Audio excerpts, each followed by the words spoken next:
Cast, a podcast about the game of life and the hero's journey we all experience. Let's jump in with our host, Dylan Watkins, as he introduces today's guest. Do you want to know how the hero's journey method can be applied into virtual reality and what that looks like for adventurers going into this digital space? Well, in today's podcast, I have what I consider to be my female doppelganger in the space of hero's journey and virtual reality applications, Caitlin Krause. She is globally recognized experienced designer, learning expert author, and keynote speaker. She teaches at Stanford University about technology and well-being. In her books, Mindful by Design and Designing Wonder, and through her organizational consulting, Caitlin helps individual leaders and teams leverage mindfulness, storytelling, and design to form better human-centered relationships with mindful technology. As the founder of MindWise Consultancy, co-founder of the Center of Wise Leadership, and a virtual reality XR and AI specialist, Caitlin contributes to building products and experiences that promote humanity, innovation, and emotional intelligence. So without any delay, I'd like to welcome Caitlin. Hi, Dylan. Thank you. Hey, It's so good to hey. be here. Hi. It's so good to have you here. I'm super excited to talk with you. Our friend Jeremy made an introduction, and I took a look at what you do and a bit of this stuff, and I was like, oh, there's a female version of me who's deeply, passionately interested in applying the hero's journey method into the virtual metaversian landscape. And so I was excited to chat with you and see where this conversation takes us. Thank you so much for the invite. And I love to be introduced as a doppelganger. I feel like you had me at that word because, I feel like people who follow stories and some type of archetype, when we find others who have that philosophical kind of layer, we always, it's like one of my kind. That's great, especially with tech involved. Yeah. Well, and it's interesting too, because when you find those idiosyncrasies, the unusual patterns of commonality that we find in each other, right? You're like, how did you get here? Like, what happened to make you similar to me? Why do you have the same interests that I have? And, what was the mosaic of life patterns that shaped you into who you are? And so I'm super excited to find out what that was. And so kicking things off, right, with the Hero's Journey platform here. And what does it look like for your origin story? What got you from where you are to you are today? And if you could kick that off, I'd be appreciated. I'd love that. I would say it's non-linear, like most people's lives. We're not just A to B. And sometimes I also visualize life as a spiral, sort of like a slinky, hopefully with an upward trend. But, when we think about the calendar year or cycles of our life or seasons and elements, I think for me, carrying stories has been a way to anchor meaning. I grew up in a household where we moved around a lot. So when I was little, we lived in different foreign countries and I was surrounded by other languages. And I was always looking at some of those stories, whether they were the local fairy tales or a theater show, puppets, there's some kind of lesson underneath. And what was always interesting to me is the invitation to play a hero and look at things from a curiosity discovery kind of phase. And I think that the hero's journey, without it being identified, because when I was 3 or 4, I wasn't saying this is the hero's journey. I was just thinking, well, how do I gamify turning my fears into curiosity and looking at crossing thresholds into unknown landscapes with a sense of delight and wonder as opposed to, intimidation. So I think, I've lived my life that way, looking at patterns and then seeing when patterns break or trying to go into new terrain with a sense of excitement. And that's been kind of a life tenet of mine that I try to pass along to others. Like if they're intimidated, I'm like, here, sit on my shoulder, like see what I'm seeing and discover. And Well, it's beautiful. And you're talking about humans being story meaning making machines. So we apply stories and things to our life's journey to kind of give it sense of purpose. And I mean, one piece of this is going through, and I love the idea of turning fears into curiosities by going through with that sense of purpose. What about the moment that you started applying this to virtual reality, or the metaverse, or whatever the term you want to use for that, what was that aha moment for you that you realized that you want to take all these stories and apply it into this medium? Wow. Um, I love this because now we're like taking the lifespan, because metaverse and virtual reality, these are pretty, I mean, they're technologies that have been around for a while. Hmm. I discovered VR about 10 years ago. So I'd been working as a programmer, and then I'd gone from coding and sort of back end, front end code and tech into education and design learning modules. And as I was a teacher and working in education, like for adults and for kids, I would constantly ask the question, "What's your story? Tell me your story," because it's my belief that if data has a meaning, it's usually with a story wrapped around it, and that's how we um, create both memories, and that's what makes a human different than a robot. Like, we understand semantics over syntax. So fast forward, the story gets exciting because I'm teaching, and I thought, well, I grew up overseas. I was moving around a lot. I had an invitation to teach in Belgium for 2 years. That led unto an opportunity to teach in Switzerland for a number of years, and then I founded a company that was all about new learning models and immersive technology that can support that. So that's sort of the long and short answer, is that I was in Zurich and I was looking at aspects of the brain and how we learn best and how we can integrate meaning into our Hmm. learnings. And a friend of mine had a VR lab and was saying, well, have you come in and experienced VR? And at the time I thought, well, definitely, like, for storytelling. And I initially thought that VR was like a 360 gaming device where you put on the headset and you're like, and I was Yeah. excited about that, but I didn't realize, I think if I think back to the first time I, put on a headset, Hmm. I remember it was an underwater experience. It Hmm. was a whale. I think it's in the blue. Yeah. Yep.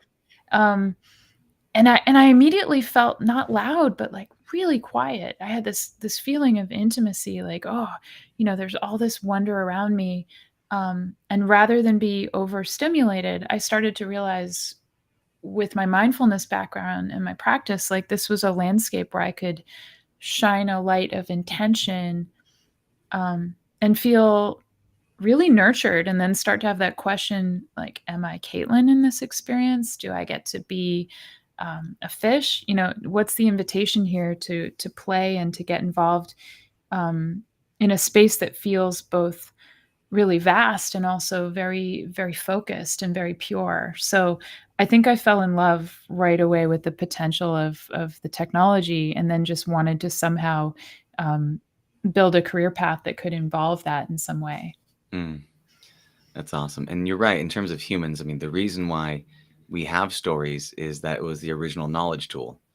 You take you take experience plus emotional intensity, and that Mm. you put that together, and that's retention. Right? You combine those two together, and that's why we pass down stories. Hey, just let you know, if you go into the bushes over there, there's a tiger. You see, I don't have a leg. You don't want to lose your leg. Don't go in the bushes. There's a tiger, right? The more intense the story, the more emotionally engaging the story, plus data allows us to then pass along that legacy of knowledge. And so you're absolutely right on that. And virtual reality being one of the Mm. strongest, most powerful empathy generating machines, then you really are able to kind of create that visceral experience for people to remember, and then take those lessons and apply those lessons to be the hero of their own story, as we're talking right now. And so I love how you kind of came from the programming background, the story background, and then you got your mind blown with VR, and you go, okay, here's my tool belt of Mhm. abilities. I'm going to take these tool belts of abilities and I'm going to start applying it in this new modality to try to create something that's greater than the sum of its own parts, which is great, because virtual reality, especially the social virtual reality space, is a playground for innovation. You can be literally a god creating whatever you want inside of it. So I would love to learn, what are some of these modalities? What are some of these, if you say, you have one framework that we can dive into called the scuba framework, which is awesome, and the spiral patterns, which you can, a lot there. But Yeah. what are some frameworks that you've seen that are good applications or things that are of benefit to helping humans progress using hero's journey and virtual reality? So, first thing when you were talking about that, avoiding predators, I was thinking about how a cave in those times would have been virtual reality, like to be surrounded by images. I was just thinking, wow, the on the cave on the walls, because I've also tried to Plato's Cave. yeah, and build that in VR, or build like a shadow storytelling project or something Mm, where you're surrounded by that. So, I think it's fascinating that we talk about like how nascent this technology is, and yet, as humans, we've been surrounded by those surroundscape stories for uh, quite a while, as a way to also pass that down in addition to the oral tradition of storytelling through voice. Um, so I'm curious, I'm going to throw that question to you later, if not now, like when you fell in love with it, and you seem to be a historical record keeper of like heroes' journeys across mhm. different like periods of our time as Yeah. humans. Um, and I think your question is really specific about, if I'm rephrasing it, maybe Mhm.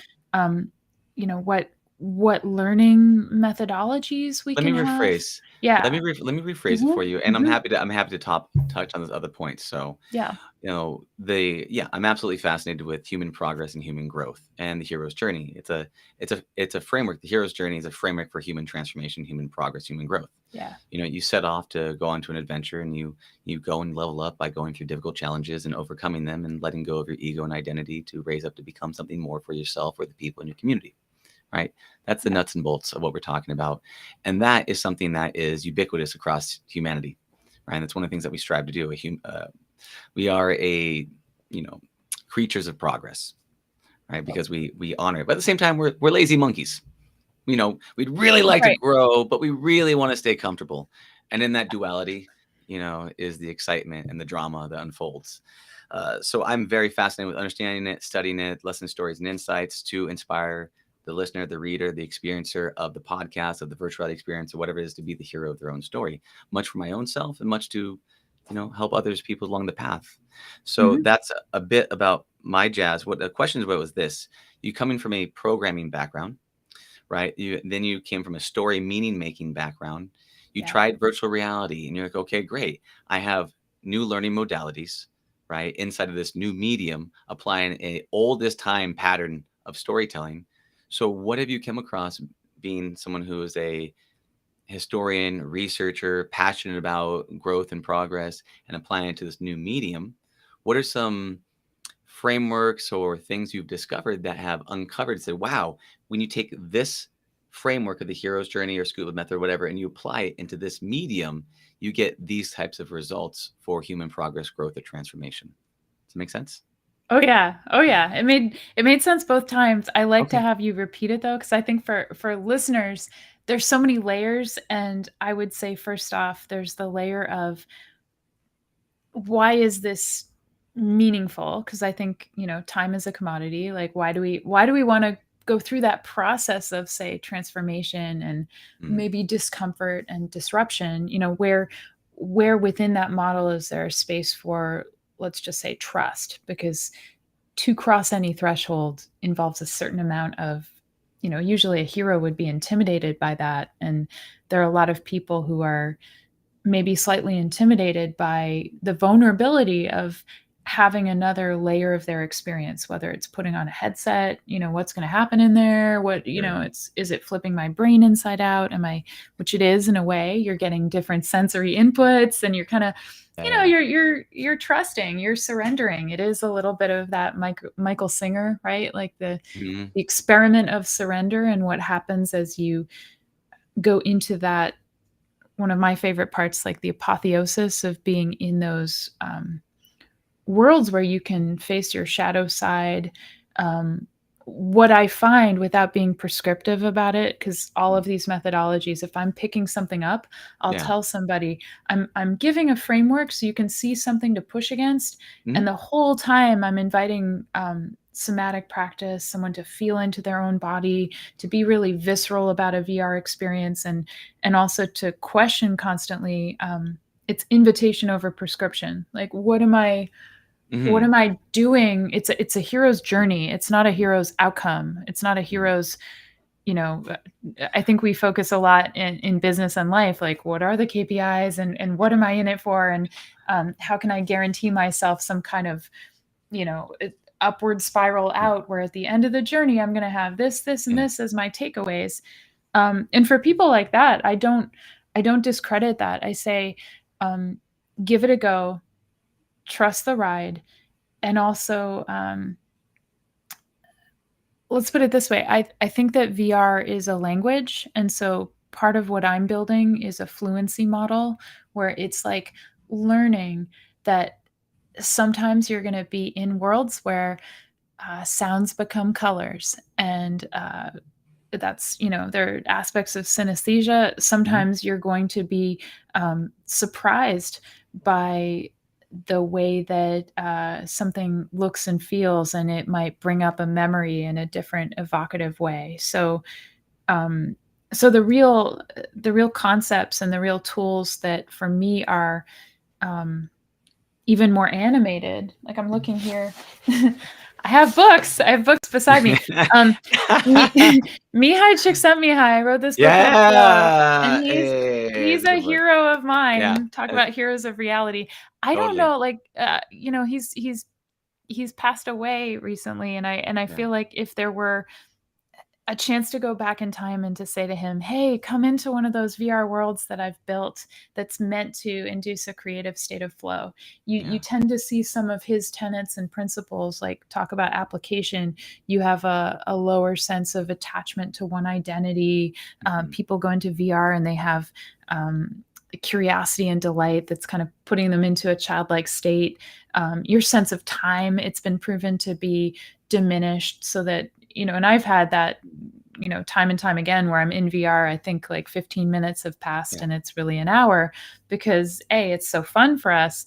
And, B, you're not positioned in a way that feels like four walls of entrapment. It's often Yeah. a journey where you're invited to kind of choose your own adventure, and there's Mhm. baked in all of these qualities that give you a lift. So yeah, so I think in some, there's so many different models and different anchors and different methodologies that I apply to some of the experiences that I lead, where even in it, I don't want someone to be thinking this is step one in Caitlin's 3-step program, but then afterwards that can be like the anchor where it's like, let's look at where we went, and now you have something at the end that's a reflection process where you can transfer and apply this and really give yourself um, credit for Mhm. taking a growth model and applying it experientially. Mhm. Yeah. It's really fun because what we're talking about is the hero's two journeys, right? The hero's two journeys is the journeys about one, external validations. I'm seeking the Holy Grail, the prize award, but really Yeah. that second journey of the uncovering of who you become in order to acquire the prize along the way. And so while I'm talking more of the masculine energy, achievement, progress, result, production, you're talking about more of the feminine energy, which is the flowing, the stir, the timeless, the effortless, the, losing yourself in the moment to be able to actually Yeah. kind of enjoy the process along the way. Otherwise, if you're constantly thinking about the reward, you don't really enjoy and appreciate what's going on around you, which is both as valid and true. But us as humans, we want both, right? We want, Yeah. we are a piece of the entire cosmos, as grand and wide as everything is. We are as small as a speck as a grain of sand. We are both things at the same time, right? It just depends on the perspective and the story you're choosing to tell yourself in the moment. Because that's one thing about VR that's so incredible, is that it Yeah. will rip you out of that reality, and you cannot be in two realities at the same time. And so if someone is inside of there, especially if they're very vulnerable, they're very uncomfortable, you have to mind their environments, especially like depending on if they're on any additional mind altering substances. Hmm. There are layers and layers and layers inside of there, and so you really want to be careful, kind of like Inception, because it is a very vulnerable state to be in, you know, because your mind is somewhere and your body is somewhere else. So, but I just noticed that kind of thing because I'm like, what are the results? What are the progress? What are the models? And you're like, what's it's just about the flow? We're gonna let it go. Go with that thing, and both are Yeah. valid. And it's just what perspective do you shift around? Well, and sometimes it's a question of, this it's not just red pill, blue pill, but in my mind, if someone needs a reason to Yeah. engage with something to be able to either justify the experience, then sometimes it's like, okay, we can point to that. We can actually point to positive outcomes that are data driven, scientifically validated. Like, I believe in the integrity of what I'm doing and offering because I know that people are having an experience that involves trust and growth and a better outcome.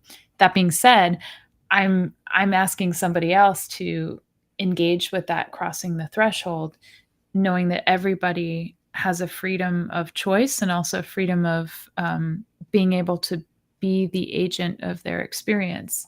So yeah, so I often have we'll call them architects or puppeteers. So just imagine yourself in a virtual landscape. Like, you're interacting in live time. You're not receiving. There's some experiences that are purely passive where it's all created, but ideally it's also a dance where there are people ready to meet you in that landscape, and that's where all of the conversations about ethics and valuing each other as real people who are in these avatars. I've studied with Howard Rheingold, who he's a great mentor, and he's somebody who is a cooperation literacy. He's been involved in the field of VR since the 1980s when he wrote a book called Virtual Reality. And Howard believes in the commons. Like, he was part of the web when it was called the Well, when it was community based. And it's like, at some time you have to, I believe you have to not just trust community, but try to be a leader that invites freedom of voice and choice of, there. It's a fine line because you have to shepherd, and show good behavior models. Yeah. But right now we're in the beginning of, social VR and how it feels to be together in community. And, both Jeremy and I, we lead social experiences, and we try to level up, what does that mean for the community? What are we actually building toward if we're looking to have a positive experience? And I think the hero's journey is at the center of that too. Yeah. Yeah. Well, it's funny because you're talking about that, and what you keep referencing this is the difference between demanding and inspiring. Yeah. The Yep. difference between pushing and pulling. The difference between, saying you have to do it this way versus I invite you to do this way. I also think in terms of programming languages, for any geeky people out there, it's object-oriented programming, right?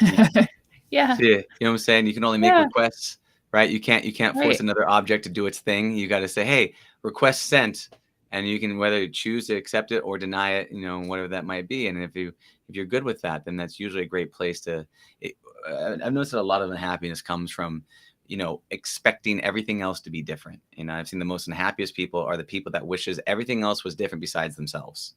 And they're constantly trying to versus saying, hey man, I'm gonna be me.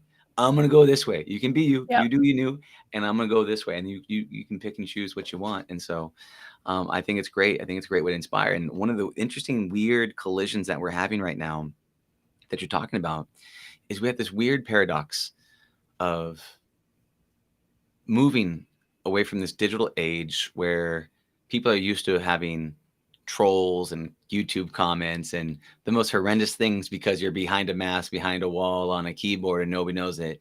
And the darkness of humanity comes out when no one's looking, right? Because we're social creatures. Social pressure Right. is real. It's real. But then you take that same anonymity and you apply it in a sense of presence environment, right? And then you come inside Yeah. there where, me and you were talking as avatars, and then we feel the sense of presence. We feel that, but someone still feels anonymous, and they do things that would be completely unacceptable in any type of human tribe. But because they feel like there's no repercussions. And so you have this collision of people want to be anonymous and free, right? And all that stuff. But people also want to be respected and social norms and values. And you Yep. have this collision in this space. And so, like, how do you manage respecting people's autonomy along with the cultural norms that you're trying to set standards to inside online virtual communities that you're keeping? Like, I know you're as a community builder. How do you handle that? issue? Well, I think you point to a lot of the heart of what it means. I mean, I've been developing learning environments for decades, and I always go back to my anchors of dignity, freedom, invention, and agency.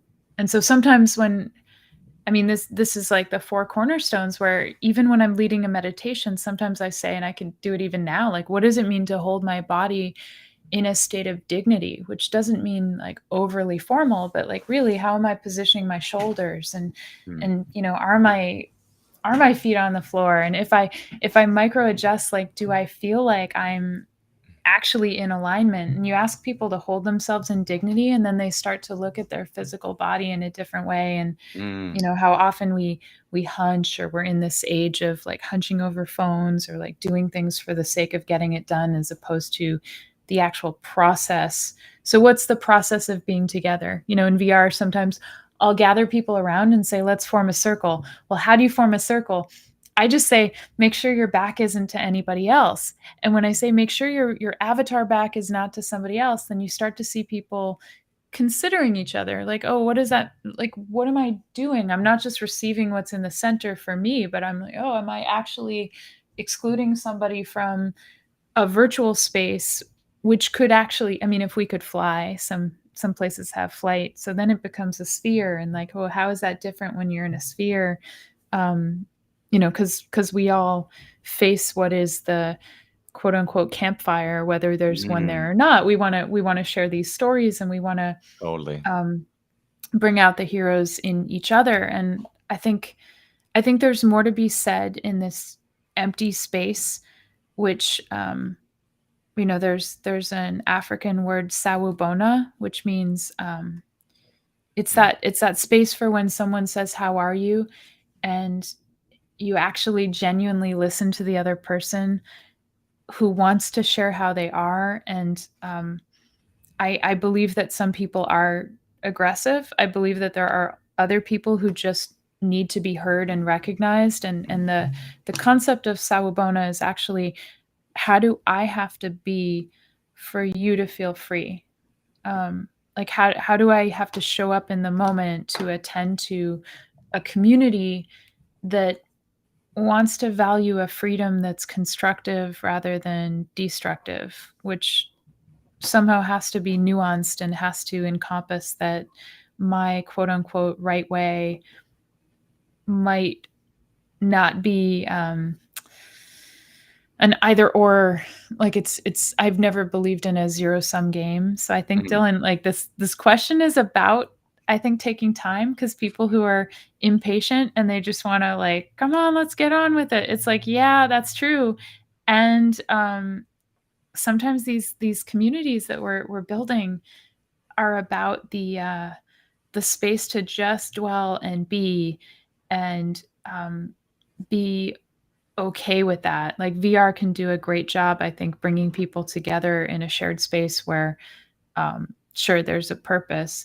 The purpose can be to be seen in a new way, heard in a new way, try on a new avatar, see how it feels. Like the mask can end up being one that reveals more than it conceals.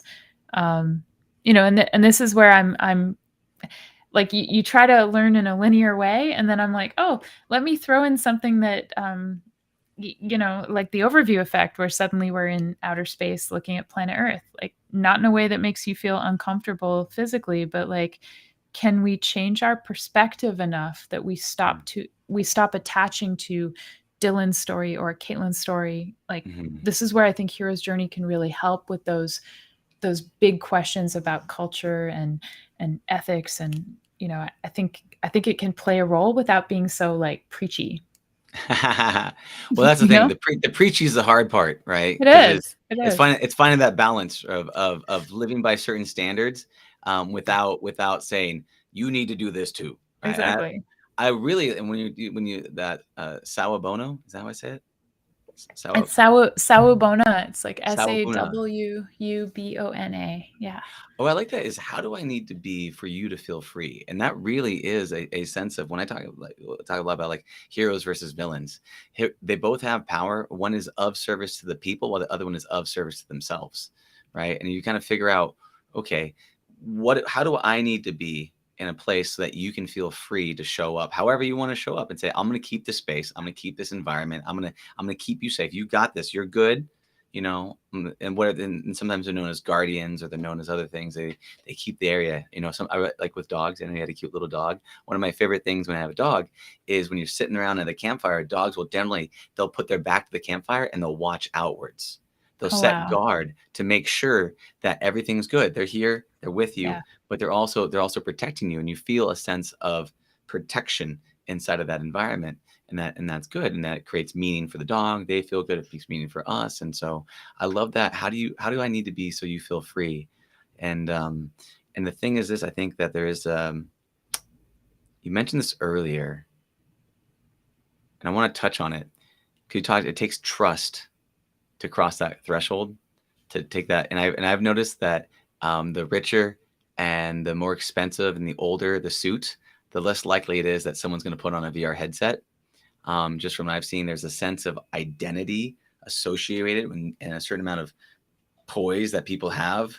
And then they have to take that off, and they're going to look silly. They're going to look strange. They're going to be made fun of. They get photos taken of them. And they feel unsafe. And they go from being a very powerful self to being someone that has to give up control and go into that. And then part of that is not only trust, but also belief in themselves, right? And it could be a trusting in themselves that they're going to be okay, that things are going to work out. I'm going to step in this chasm, and no matter what happens, I'm going to be fine. Even if someone does take a silly photo of me and post it on TikTok or whatnot, whatever it might be. And I think that the more that we're able to kind of shift the culture away from trolling and trash talking and the wild, wild west of the internet trolls to, hey, we're people, we're here, we're communities online, and setting those standards, the better we're going to feel. But it's like, how do you balance out the autonomy? I love it, because you had four things that you said. It was like dignity, freedom, integrity, and agency. Is that what it was? Dignity, freedom, invention, and agency. So having that inventive quality, and I'll say, like, even right now, that case that you pointed to of people in suits, or people in, with Trip, with the company I'm working for as chief wellness officer, rolling out experiences for enterprise, for people who are leaders in business. You encounter this almost like a lack of association, like, I want to understand more about metaverse, and yet maybe I didn't self-identify as somebody that would put on a headset.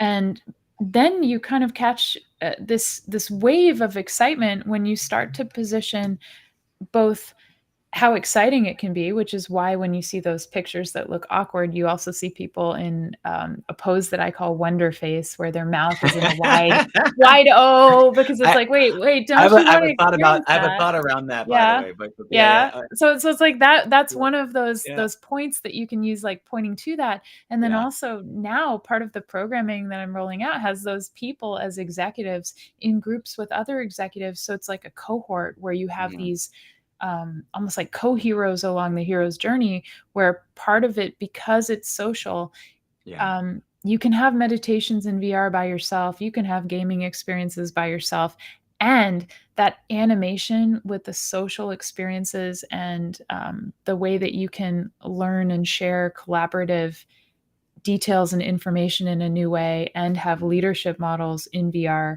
people start to see the transformation. And then those people in suits are like, I want some of that, because, hey, look, we're in this, great resignation stage, also stage of like reshaping my career.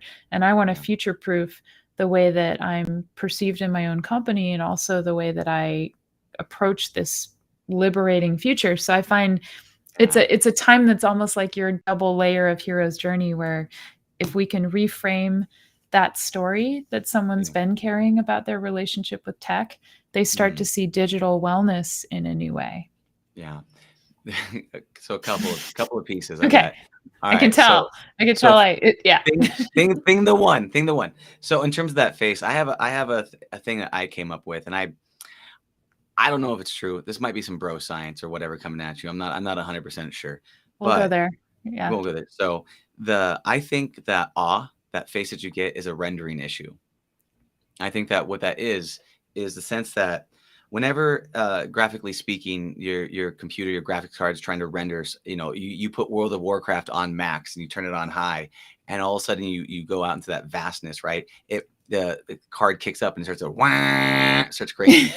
Right? That same type of thing. The same feeling that you get if you're going through the Yosemite tunnel and it's super dark, and you come through the Yosemite tunnel and it opens up and you see all of that beauty. Your eyes now try to process it, and your eyes is trying to process it. And that sense of awe is literally the awe of trying to render something. You're going, because of all of that beauty. And I think awe is a rendering issue. And I don't know, I'm not 100% sure on that, but it's something I've come up with. I've just looked at those two corollaries of those experientials. So as you're talking about that awe face, that's what I'm thinking. Probably as the Quest headset or whatever you're putting on, people is actually rendering. You got that same thing going on with people's brains because of the beauty is just so overwhelming. That was my first thought on that stuff. I don't know if you have any like thoughts on that. I like Yeah. that, especially someone who has been cataloging facets of awe and wonder. Like, you didn't know that I have 6 facets. And No. so this whole rendering issue, or Yeah. this render, like needing to not just make sense, but to feel like we've gone faster in the input than our mind can totally process. So we're in that processing stage of like, wow. Mhm. That's interesting, and I can see it aligning with at least one facet, if not What are several. the facets? What are those? Can you Sure. yeah. Yeah. So I wrote a book called Designing Wonder. It came out Mhm. a couple years ago, and through a lot of interviews and studies of psych and the brain, and back to William James and how we make sense of things, I was really looking at design for wonder and awe. And what I was discovering along the way is that it tends to fall into, these are not tiered in importance, but there's the first facet, which is just wondering about a subject, like a little kid. Like, I wonder why the sky's blue. It might not be a full override of your drive, but you're still looking up and you don't have answers, and so you're sort of projecting and speculating Mhm. and losing yourself in the query. And that's like the wonder that's just, I wonder why, or I wonder how. And Mhm. it involves a certain intention and attention, because you have to pay attention to something to really wonder about it, because you're kind of looking at it and thinking about it and focusing on it, and it can have mindfulness involved. The second wonder is what you pointed to with Chris Milk earlier, talking about like empathy engines. Like, wonder can be an anchor for putting self in perspective of other. Like, as soon Mhm. as we say, like, wonder why sky blue is like sort of like a wonder about fact, but I could be like, I wonder what it's like to be Dylan, or I wonder what it's like to have the perspective of a frog or something. I'm kind of putting myself into another persona, and that's a level of wonder that can involve dreaminess. Third Mm. facet, without going too deeply, is what I call surfing wonder, because I found certain people describing wonder would describe like riding the wave of their thoughts without attaching to outcome, almost like a hypnagogic state, like before you fall asleep, or like when you wake up, or that's where Mhm. certain psychedelics could come in, like that wonder state of dreamy quality of just riding the wave of thought.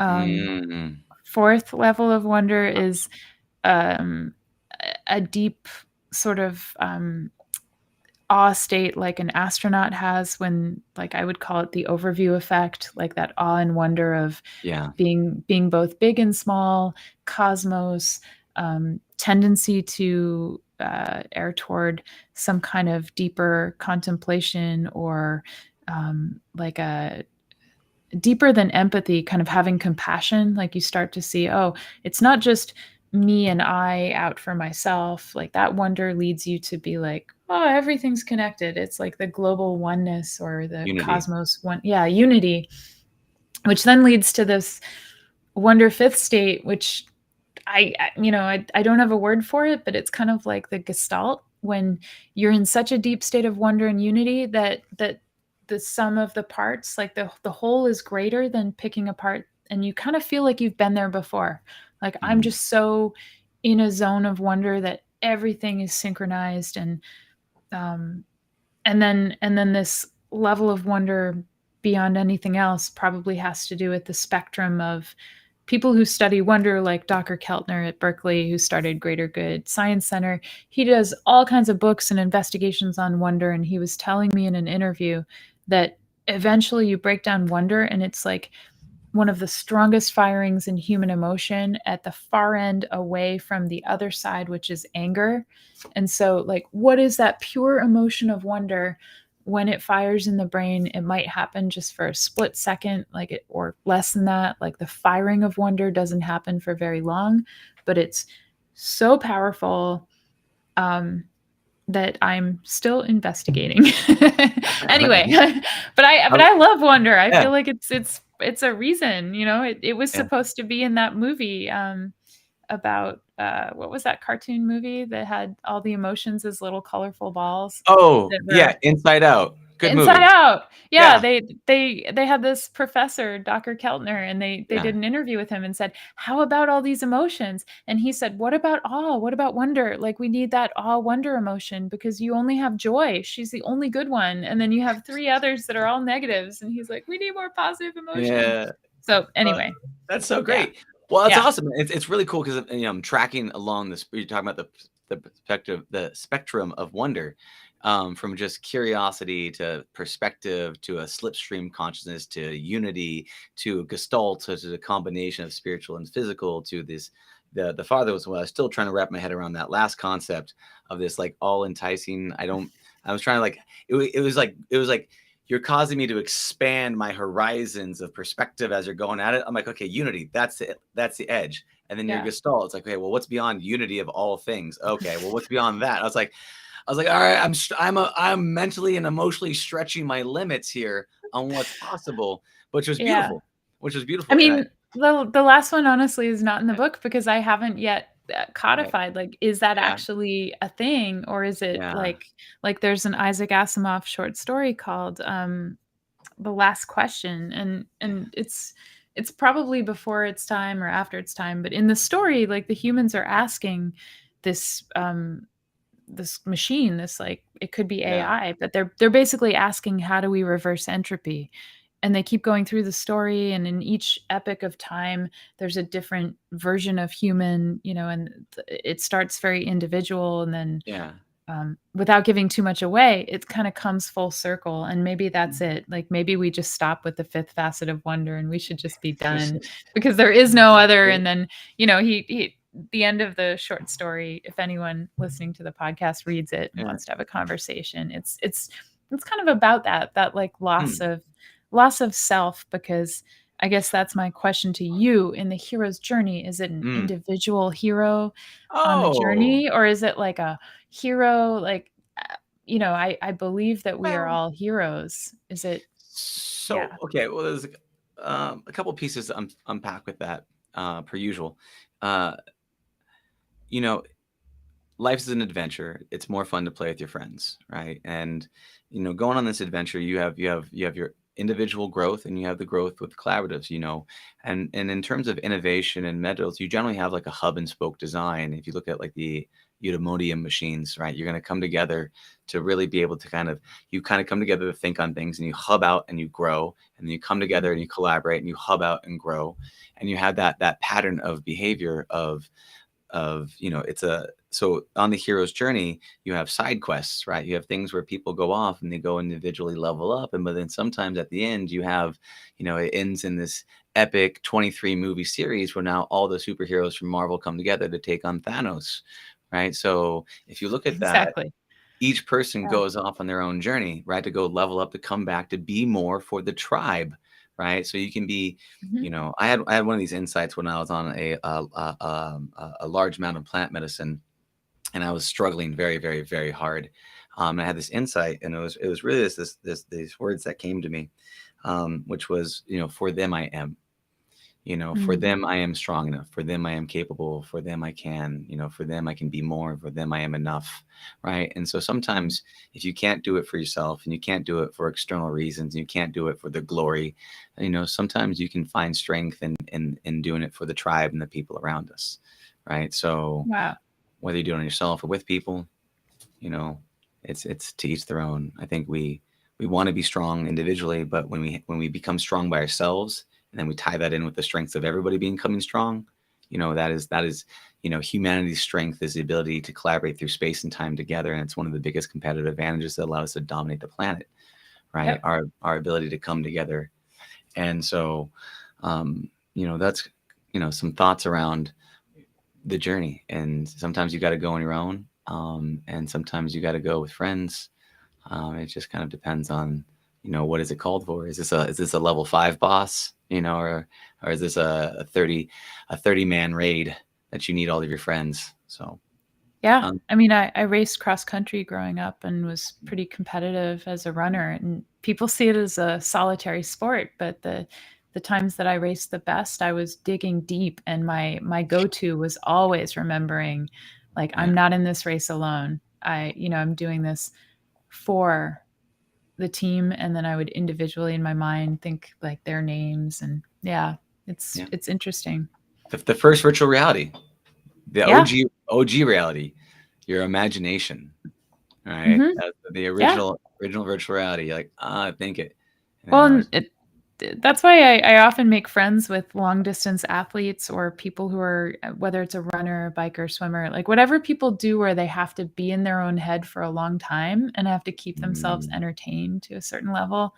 I think you kind of befriend your demons, or you have this yeah, you do. Right? And so it's like, oh, you have this like interesting relationship.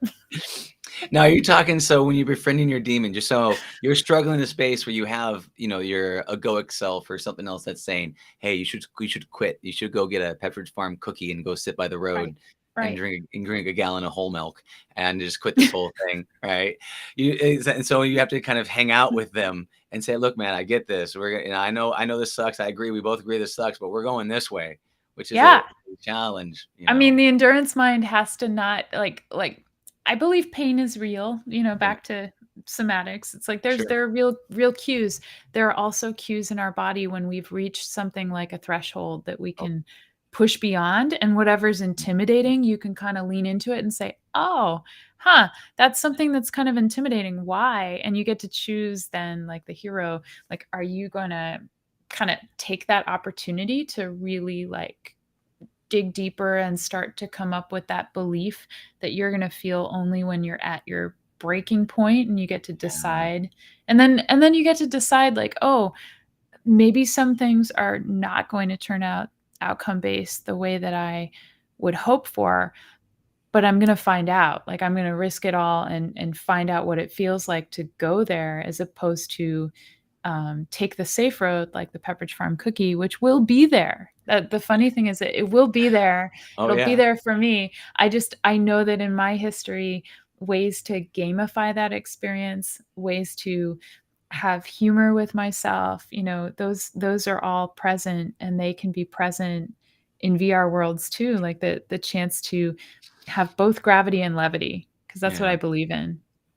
Oh, I love it. I love that. It's totally right. And you look at like when you find that edge, right, and that threshold guardian, and you're trying to you find out, okay, am I gonna let myself die and level up, right, or am I gonna do my survival pattern and do what I always do and spiral down, right? And whether it's transforming the body or the mind or whatever the things, you're like, I can't take it, it's too much, right? It's overwhelming, right? It just depends on, and no one always wins and no one always loses, but it's like how much are you willing, how are you willing to push past when you feel like you can't? And it's a really tricky, weird thing.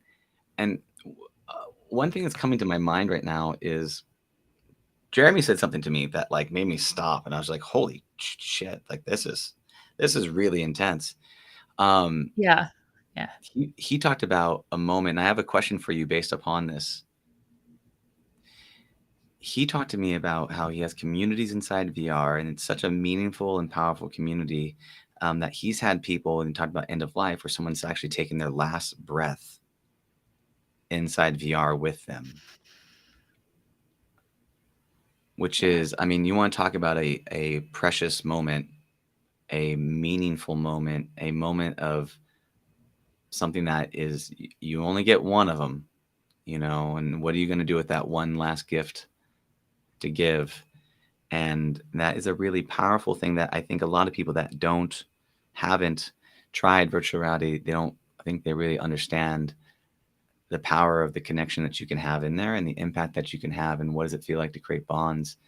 Do you have a moment, maybe not like that, but a powerful moment that you've shared with somebody in VR that felt like a rare and special moment or gift, whether it was through struggles or whether it was through joy or any of the other spectrum of emotions? I feel like I would say yes, and I mean, the last breath moment that you brought up with Jeremy is so pure, and I feel like that just needs its own space. Like I- I'm- I have not had that moment, yeah.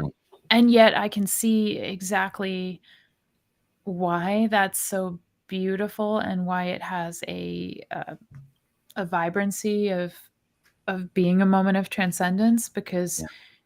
you get to choose certain elements in VR and create conditions for worlds that are so beautiful, and then to have that be your space, that is where you cross a threshold.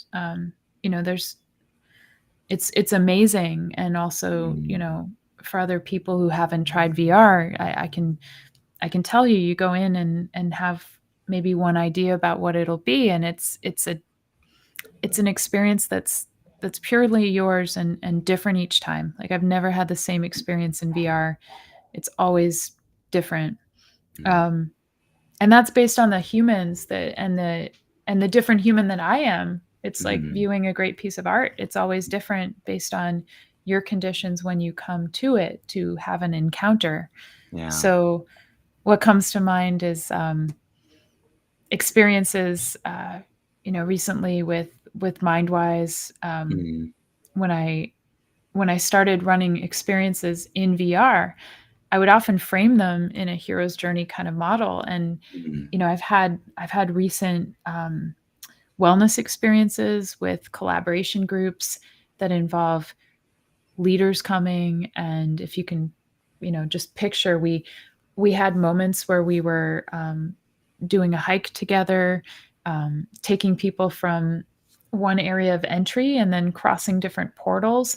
And there was an experience, Dylan, mm, without just totally jumping ahead, but just imagine movement and music, and I'm holding the space and really running the experience and witnessing everybody there interacting and growing in a new way. And I felt myself just so present in that moment, um, being a guide, and also letting those waves of wonder wash over me, that time felt like it had stopped. And yeah, so that moment becomes something so beautiful that you feel like, well, if you ever needed a purpose for, why you're here or why you're invited to create something together, it's that idea of coherence. Like, what does it mean to then be in a group? By the end, we were having a collective breath where, we were so in sync with each other as a team that we were doing that type of mm,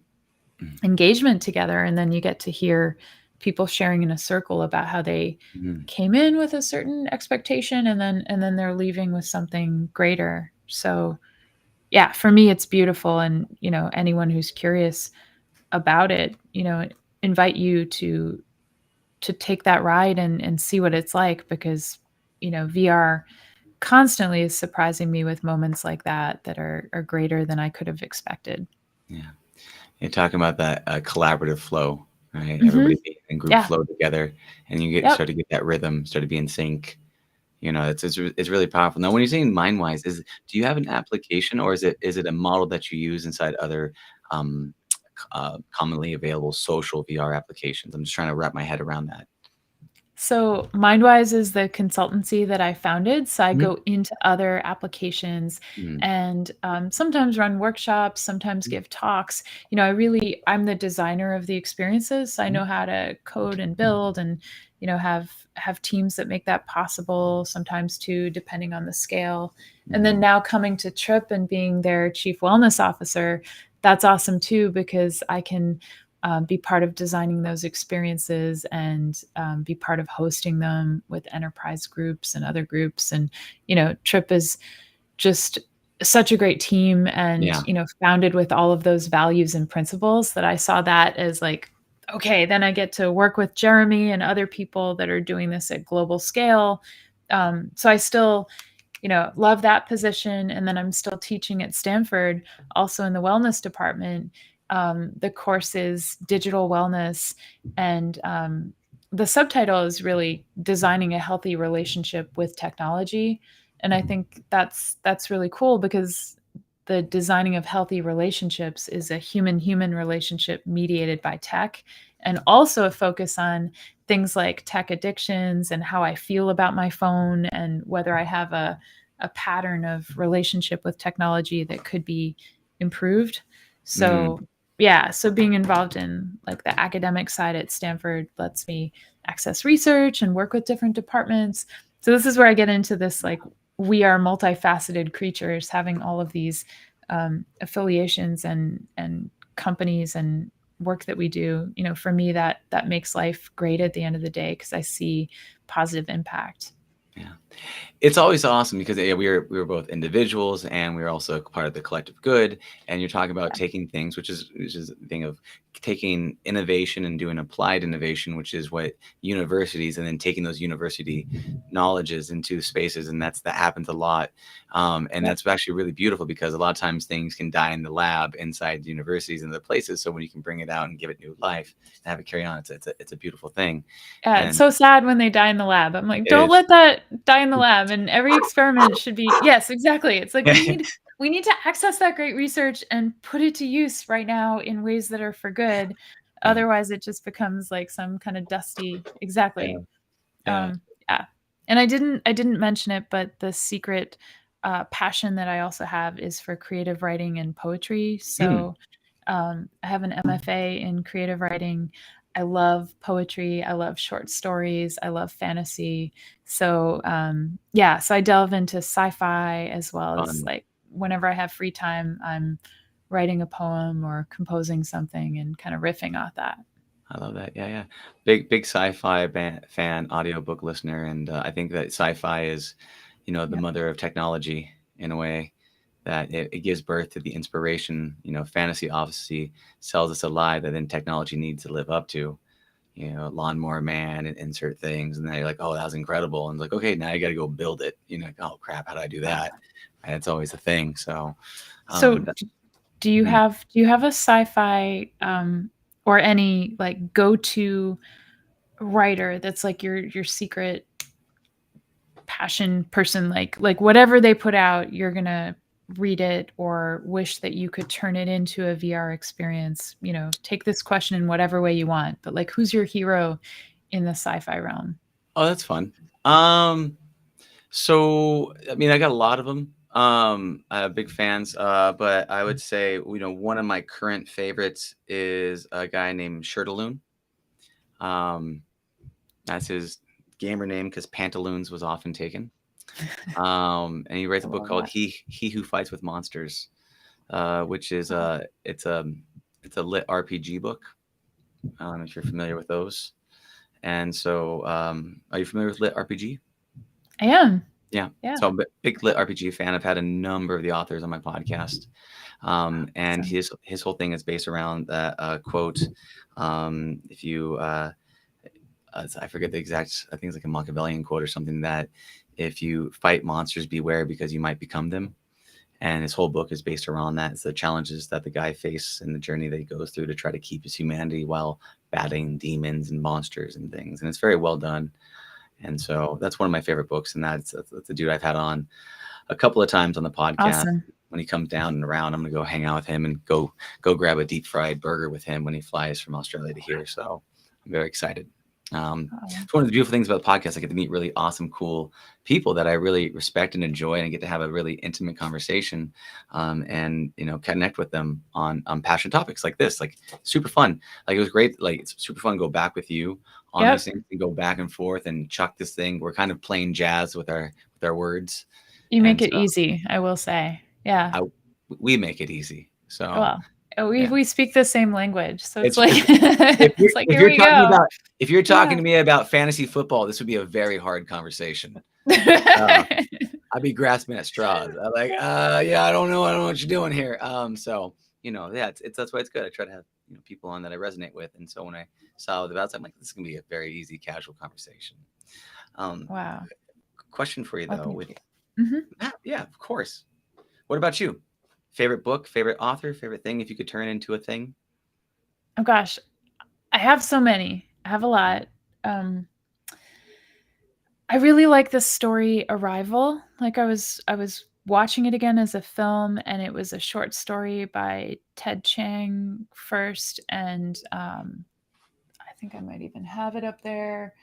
And I feel like it doesn't get, like, these shorter stories to me are really powerful when it comes to opportunity to kind of, without sounding but reshape narratives, like to show different perspectives, to show characters without getting so attached in a soap opera type of way. I think that the short story, anyway, Arrival is a great story, and Ted Chiang has a book called Exhalation, which he wrote after that book of compiled stories was published. And you read Exhalation, and there are parts about humans in the future operating in different ways, and the ways that we approach our breath, and the ways that we look at culture and society.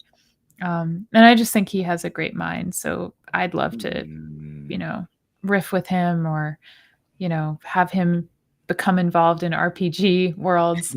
I think N.K. Jemisin, she has some really great stories, and I tend to like Ursula K. Le Guin, and people that I'll flip it on its model, like people that actually get into characters as much as plot. Because I think sometimes sci-fi gets criticized for being so plot focused that we lose like the whole body of the character.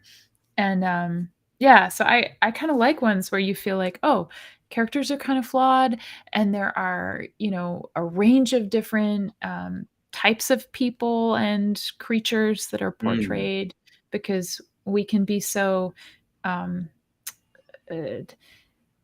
single-minded that I think, one of my favorite quotes is Walt Whitman, when he says, "We contain multitudes." It's like, oh, I might show up in one way, and that's how somebody else wants to reach me, but actually there are other layers and facets. So I love when I can encounter a sci-fi where the character actually gets to be more than face value, and more than just one emotion range or type of behavior. Yeah. I love that. That's incredible. Yeah, it's it's like with movies or modalities or anything else, like when each of the things are done well, it stacks together, right? If it's whenever, if you, for a burger, right, an amazing bun, ingredients, homemade this, that, whatever, you can stack those things together, and that cross section of that one experience, you could tell that the value's been placed through the whole thing, versus just a one note, a gag reel, that thing, because it doesn't feel real, right? Because we're flawed, right? We're totally flawed, and we can see that trying to be good, mess up, try to be good, do better, right? It feels authentic, and that's what I think we're doing all the time, about the authenticity of the character development, where you feel we're hungry for that. Yeah. For sure. And I noticed that you've mentioned burgers twice now, so I'm going to say yes to like the Heroes of Reality podcast, where we eat burgers. We're gonna, the next time we're gonna have Jeremy here to do a panel. We'll have burgers. Like I'm listening to you, and I'm like, okay, yes. So just a little bit of my history. Before I was into virtual reality development, like I got into VR a decade ago. I used to own a gourmet burger truck business, catering company. So I had a whole thing where I made a lot of burgers. I still love them. And I keep an eye out for them. And I'm moving to a place in Long Beach that has an amazing deep fried Monte Cristo burger that is like so unhealthy, but is so delicious. And I can feel my years just trickle away every time I take a bite. But I'm going to say it's worth it. So I've very much into food. So future question would be to ask guests, like, what would be your ideal burger? Like, design your burger. Oh my God. Oh man, you hit my you hit my little fat kid heart. Yeah, like, I feel like, okay, I'm gonna go there and just answer. Yeah. I think that my ideal burger Okay. involves some kind of, I've sampled things. I really like this idea of all over the world elements. So I'm gonna have some type of, like, brioche, like, super flaky Okay. bun. I Hmm. gotta start with the bread because it's, like, the Okay. edges, and it's gonna be grilled and have a layer of butter on it, like, on top of the grilling. It's gonna Yeah. help with the grilling, but it's just, Okay. like, really decadent. And then there's gonna be melted, like, Gruyere cheese Mhm. and, grilled mushrooms and onions, and then, of course, like, with all of that, there has to be some kind of, I think, crunchiness, so I'm gonna Mhm. need, like, Mhm. something for the crunch factor. I don't know what, I might defer to you, but I need Yeah. this burger to have, like, some kinda either, Crispy like, onion strings or something. yeah, yeah, Yeah. and maybe, like, also fresh tomatoes or Mhm. spinach or something. I don't know Mhm. why I wanna throw truffle oil in there, but Mhm. it's like, Mhm. maybe Mhm. take away the Mhm. Mhm. tomatoes, Mhm. add the truffle oil, then I'm kinda done because I think after all of that, it's gonna be, like, really messy. Yeah. But, you know, there's That's there's my stab. That's my stab at the perfect Caitlin burger. I was imagining it sounds delicious. You got a lot of umami, savory flavors inside of there. Mhm. You have a good cross section. I think it's nice. I would personally try to like have some sort of light crisp crunch going through that. So you have the all those different flavors. But if you look at like crisp lettuce, or I had a Okay. burger once called the Seder, which was a goat cheese fig jam burger. With Ooh. caramelized onions, and so the sweetness and the pungent, it has a cross section cut so that you're looking for those Oh my balances. gosh. So you have savory with acid, and you combine those together. But I liked where I you're love going with that. that. That sounds incredible, and I was like, yeah, I was on it. I'd eat that thing. That sounds delicious. Now I'm getting hungry. Okay, And I good. appreciate you doing that. By the way, that's a great question. It's just a Yeah. very it's very but it's very fun. So I appreciate you pointing that out and reflecting that. I think it's one of the Mhm. fun things is when I think real friends, real people, like I think people that I value personally are people that can point things out in me that I don't always see in myself, you know? And you're like, "Oh, I know burgers. What about this? I recommend this." And when people can find things in you that you don't see in yourself, it makes you feel closer to them because you feel closer to yourself. And I think it's a beautiful, wonderful trait. And to bring it back to the quote that you shared with before, which I think really ties that in, is what was it around? How can I be uh, For you. for you? I know how can I be for you so that you feel free? Right, was Yeah. that close to that? Yep, that's Okay. definitely it. Sawubona. Yeah, Yeah. so I felt a lot of sawubona in that commentary there, so Wow. And thank the you. beauty is that I don't subordinate myself. Like, if my dignity is also valued, then it's like a beautiful collaboration where you receive that, Yeah. like a space of love and a space of openness um to the question, which is pretty deep, because it's like, my experience is not to please you. Mm, It's for the mutuality of something that's greater than me as a separated entity. So as mhm, soon as I start to embody that or look to prioritize that, suddenly I feel like people, like, we feel it. We have these mirror neurons. We feel it, and the other mm, person then suddenly is mirroring it back somehow. Like, mm, it's magic. They're operating in a way that's like, oh, yeah, oh, I see you too. Like, how am I being so that you feel free too? mm, And you start to kind of co-elevate, and I really believe in that. And yeah, you can do that across barriers of phones or VR, or dare I say, like, sometimes just sensing somebody else. mm, When you're thinking about that person and really supporting their freedom, then you start to behave in a different way. yeah, it's like that, unattached celebration of the other, right? Just for the Yep. gift of giving, and that and without saying, like, my son is the best son ever because I made him, right? That's not the same thing. It's not the best he looks thing. just like me. Yeah, you're a handsome kid. But it's not the same thing as just giving that gift of recognizing the other and say, I see you, I acknowledge you, and I value the effort that you've done, and I see a piece in you that is powerful, not because it has anything to do with me, but just to celebrate. And there's a power in that. I often, one of my favorite things to do, I think you'll appreciate this, and we're going to start to wrap this up here, is for all you listeners, I go for runs. Mhm. Or I go for not nearly as long as you, but like I'll go for like runs on beach by my house and stuff. And one of the things I like doing, if I can get into the motion of it, is when I see other people running, I'll point at them, and I'll clap at them. I'll go, come on. And they're like struggle bussing, right? And they go, yeah. And they keep going. But what I've noticed from that, unintentionally just trying to have that pattern of behavior, and I don't do it all the time, but when I do it, I'm doing that. And then I actually feel a sense of joy because they feel a sense of joy. And it actually gives me extra energy to keep going. And it's a really cool thing to do when you see other people in the journey, just by celebrating them and wasn't my intention to try to get energy out of it, but I noticed it as being a happy accident, and a unique byproduct of the process. And so I think that's kind of a bit of what we're talking about here. Oh yeah. And it reminds me of they did a study, and again, like, who knows? I mean, I'm quoting this because it seemed to resonate at the time, but like children and parents after sports games, and what resonated the most. And actually, the phrase "I'm proud of you" didn't resonate as strongly as "Gosh, I really love to watch you play." Oh.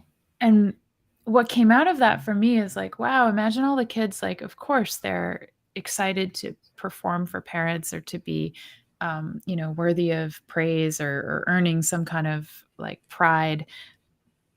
And for them, seeing a parent that was so happy, like that joy that they felt, like if they could express that to their child, like at least the results of this one story or study was showing that was even more resonant. Like, how often can we share that, wow, that made me feel so good, like watching you is a joy. Yeah, it's like a compliment without the responsibility, Yeah. It's like, you're such a good kid, you always work hard, you should always work hard. He's like, thanks. Pride. Thanks so much. Versus, I love to watch you smile. It's beautiful when you dance, right? You're like, I love it. One of the things start to wrap up here is, all the things that you do in the studies of this hero's journey, the virtual reality, and congratulations on being the chief wellness officer. It's an awesome company, and I think it's an amazing opportunity. And I'm very happy for you on that journey. What is your holy grail for yourself? Like, what is that flag in the sand on top of a mountain? You probably don't want to answer this one because it is product driven, it's results engine. But what is that flag? What is the holy grail that you're seeking for all of this effort and energy you put into your focus and passion? It's like that. Where is that? I would say, Dylan, I like to yes and, so it's a great question. If I had a mission statement, and I've had one for a while, and it really is empowering meaningful human connection. So that holy grail right now, I think, is the opportunity for us as humans to define what is meaning. Like, if I say I'm empowering meaningful human connection, then it's like, well, how do we bestow a sense that something bears meaning, that it's a meaningful relationship, that it's a meaningful exchange, again, not just for the product, but for the process of like what it means to be present, what it means to understand, in this case, and certainly, in my role at Trip, to understand the power of immersive technology to really transform someone's life experience and give them both a better sense of themselves at work, at play, just to feel that connection. And so, extrapolating that to like every part of what I'm doing, whether it's MindWise, whether it's teaching at Stanford, really, how can every experience that I get to be a part of lead us to that meaningful connection? How am I showing up, and how do others get to feel like they have an experience that leads them to a better place? And maybe, I have very high aspirations. I like to think I'm contributing to a better world, and along the way, there are different facets that reveal themselves. Like this is a journey that is transformative in process. And so, yeah, that holy grail, I think right now is the opportunity for us in a period of time when there's so much at stake and there's so many different ways that we as people can come together. Like, how can I be part of that force for good? Yeah. And there's more conversation there. So I love that I could stop there. And then there's that invitation, like, let's go deeper in the future. Or if people are listening and they want to flesh that out, there are tons of use cases where I'm putting that into play and having that conversation. I love that. And if, say that the mission and what you're looking at, to sum it up, is empowering meaningful human connection, if that is the holy grail that you have and all the facets that are attached to that, what is the dragon? What is the thing that is preventing you from that might be so big you might need to transcend who you are in order to accomplish that goal? Each day, I mean, it's interesting, right? Because dragon, this gets philosophical. It can be seen as very internalized. It can be, I think that everything is perspective, and not that dragons are projections or are false, but I think there's an opportunity to shift mindset with dragons. An easy one is attention. Like, I like to focus and have mindful attention practices that allow me to really get into deep flow states in the work I'm doing.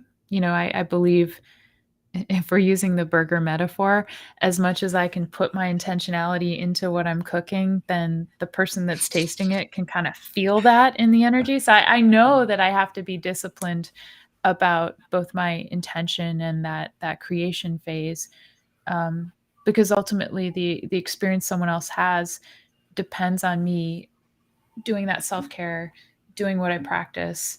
So a dragon would be that the world is so noisy right now that we don't nurture and give ourselves that quality that we need in order to embark on that hero's journey to reach that greater state, for ourselves and for others. That's kind of an easy one to answer. If I drill down, it's like, yes. Mm-hmm. I'm picking up what you're putting down on the grill. I get it. Yeah. I love it. But then you start to identify the dragon, and it's like, oh, and then that dragon becomes like that. If you've seen the projection of dragon on the wall, and then you see where it's like pointing toward, and it's like, oh, it's actually really tiny when you isolate it and say, oh, it can be. It depends on. It can be. It depends on what you believe it to be. Yeah, I love it. So this has been an awesome podcast. I appreciate you coming on. Is there anything else you'd like to let people know about before you tell them how to get a hold of you? Gosh. Well, I would love for people to know that there are many exciting things happening right now, like exciting experiences, things that I'm putting out there in the world of VR.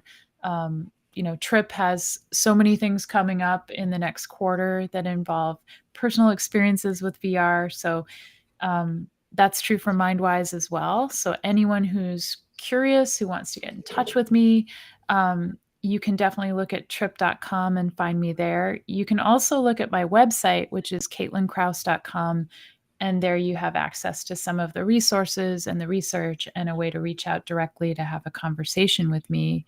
There's a lot. I think right now you're striking a turning point in immersive experiences, just becoming more, dare I say, mainstream, where people would have those experiences that we've been talking about. So just thank you for this beautiful conversation tonight.